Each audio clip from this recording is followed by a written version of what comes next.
All right, today on The Explainer, we're tackling a massive philosophical puzzle. I mean, think about it.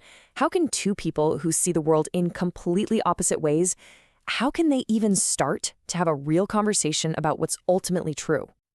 So, let's kick things off with the big question. When you have a believer and a non-believer debating something like God, where do they even begin, right?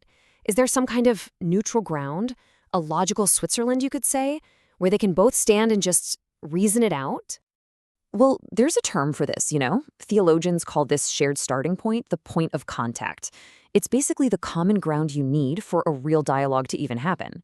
But, and this is the kicker, finding that point of contact, well, that turns out to be the hardest part of the whole puzzle. And this is where things get really complicated, because what if the problem isn't the facts themselves? What if the problem is the person looking at the facts? I mean, what if the very tool we're using to understand reality is actually the thing causing the disagreement in the first place? Okay, so let's look at the most intuitive way people try to solve this. We'll call it the neutral territory theory.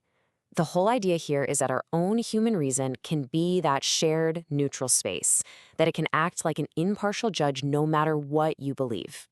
And you see this play out in a couple of major traditions. Roman Catholicism, for example, basically says that despite the fall, our intellect is still in pretty good shape. So the strategy is simple. Just present Christianity as more information for a mind that's already working just fine. And you see something similar in Arminian evangelicalism, the idea that the same common sense reason we use to figure out the world around us can be used to understand Scripture. So what's the bottom line for both of these views? It all hinges on one massive belief: that the tool we use for thinking, our own reason, is trustworthy, that it's an impartial, reliable instrument that we all share. All right, but what if that core assumption is wrong? Let's switch gears and look at a really powerful critique of this whole neutral territory idea. This perspective says, hold on, that belief in a trustworthy neutral reason, that's the actual problem. A theologian named Cornelius Van Til came up with this brilliant analogy that just cuts right to the heart of the issue. He says, imagine a carpenter. He's got this beautiful buzzsaw, it's sharp, it's shining, but here's the problem. He doesn't know that his kid tampered with it and changed the set of the blade.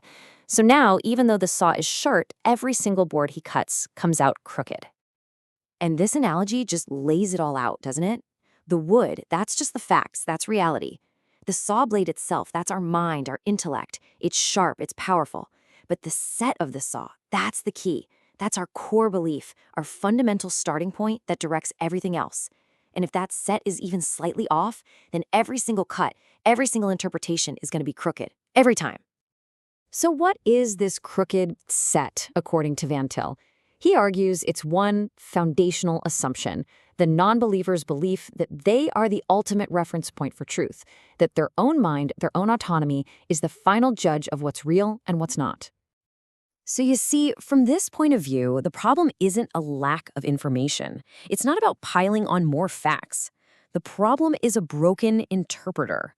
It's about realizing that the whole system for understanding those facts might be fundamentally flawed from the get-go, because that guiding set is just off. Okay, so if there's no neutral territory, and our main tool for thinking is basically cutting everything crooked, then where in the world do you find a point of contact? I mean, how is a conversation even possible at this point? Well, the answer this theory gives is really fascinating and totally counterintuitive.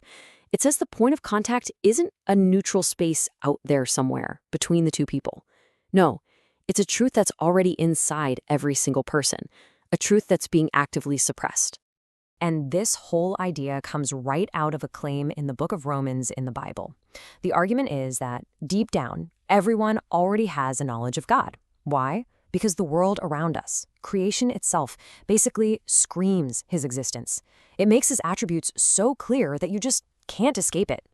But, and this is the absolute key, this knowledge isn't something people embrace. It's something they actively push down. They suppress it. And the reason is simple.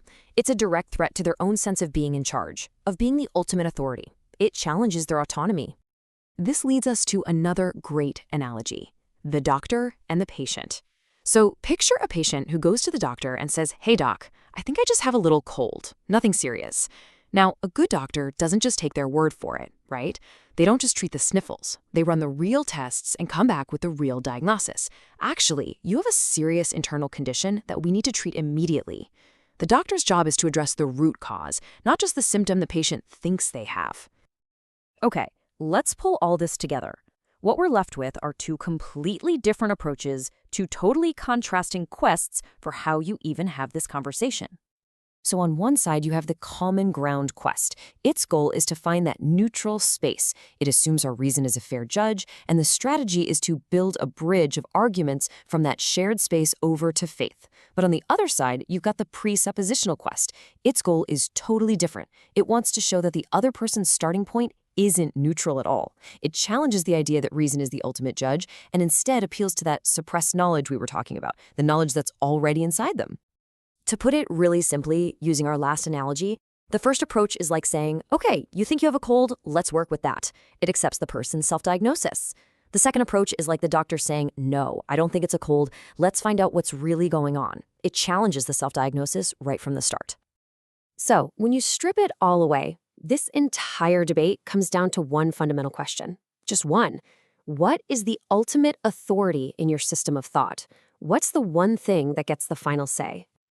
And that really leaves us with something to chew on, doesn't it? Forget about this debate for a second and just think about yourself.